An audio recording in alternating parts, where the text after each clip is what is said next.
Muchas veces necesitaremos plantear ecuaciones que modelen un enunciado formulado en palabras del lenguaje cotidiano. Esto requiere que pongamos en práctica una habilidad que hemos aprendido previamente: traducir al lenguaje algebraico situaciones descritas en palabras. Antes de ver algunos ejemplos, hagamos una pequeña guía con pasos que tenemos que tener presentes a la hora de modelar mediante ecuaciones. Un primer paso consiste en leer con detenimiento el enunciado del problema. Un segundo paso, identificar cuáles son los datos y cuál la incógnita. ¿Qué nos piden y qué nos dan? Una vez que definimos bien cuál es nuestra incógnita, le asignamos una letra para poder manipularla algebraicamente. Luego, traducimos al lenguaje algebraico todas las cantidades que aparecen enunciados en el problema en función de la letra que hemos elegido en el paso anterior. Ahora sí, estamos en condiciones de plantear la ecuación, es decir, la ecuación que modela la situación descrita en palabras.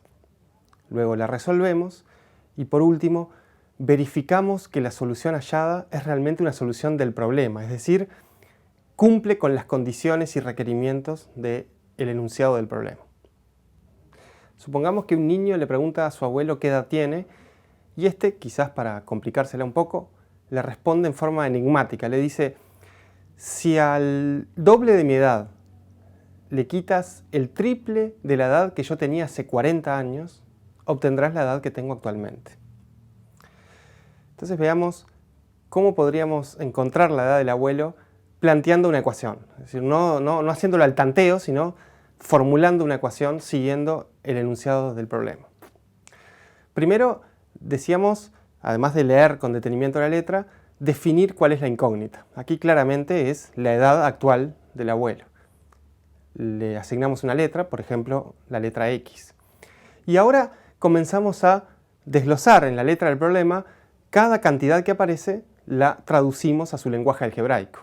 Así, si la edad actual es X, el doble de su edad será 2X. La edad que tenía hace 40 años va a ser X menos 40. Y por lo tanto el triple de la edad que tenía hace 40 años será 3 por X menos 40. De este modo ya podemos plantear la ecuación que modela esta situación.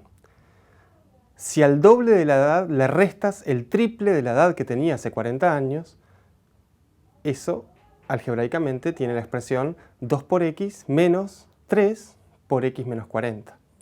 Eso te dará la edad que tengo actualmente, así que toda esa última expresión igual a X. Hemos planteado la ecuación que modela el problema. Ahora solo resta resolverla. Es una ecuación lineal de primer grado y su solución es 60. Comprobamos fácilmente en este caso que la solución es correcta matemáticamente, pero además cumple con las condiciones del problema. ¿Cuándo no lo hubiera cumplido? Por ejemplo, si la ecuación que hubiéramos planteado nos daba menos 15 o nos daba pi, nos daba valores que no se corresponden con la situación planteada, que es la edad del abuelo.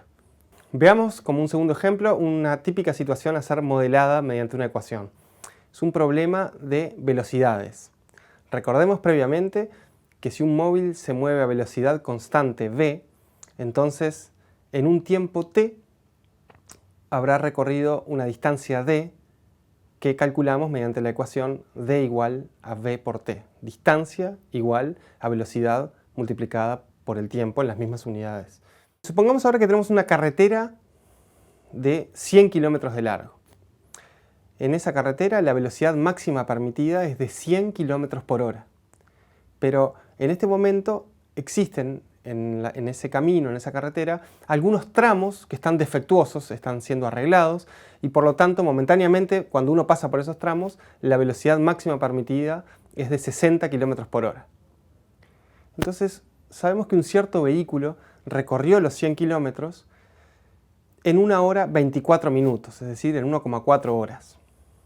Y siempre anduvo a la velocidad máxima permitida en cada tramo. Cuando iba por la carretera en buen estado, la velocidad a la que iba era de 100 km por hora y cuando atravesaba las partes defectuosas iba a 60 km por hora.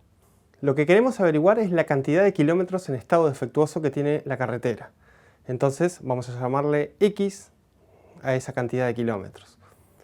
Un esquema simplificado del problema sería, por ejemplo, pensar que esos X kilómetros en estado defectuoso son los X primeros, y entonces el resto de la carretera, que está en buen estado, es 100 menos X kilómetros. Ahora tenemos que traducir al lenguaje algebraico cada cantidad que aparece enunciada en el problema. Si la distancia es la velocidad por el tiempo, entonces el tiempo es la distancia sobre la velocidad. De este modo, el tiempo recorrido en ruta defectuosa es X sobre 60. Y el tiempo recorrido en carretera en buen estado es 100 menos X sobre 100. La ecuación a plantear entonces es X sobre 60 más 100 menos X sobre 100 igual a 1,4, que es el tiempo total recorrido por el auto. Resolvemos esta ecuación y obtenemos que X es 60. Por lo tanto, los 100 kilómetros de ruta están repartidos de este modo. 60 kilómetros están en mal estado y 40 kilómetros están en buen estado.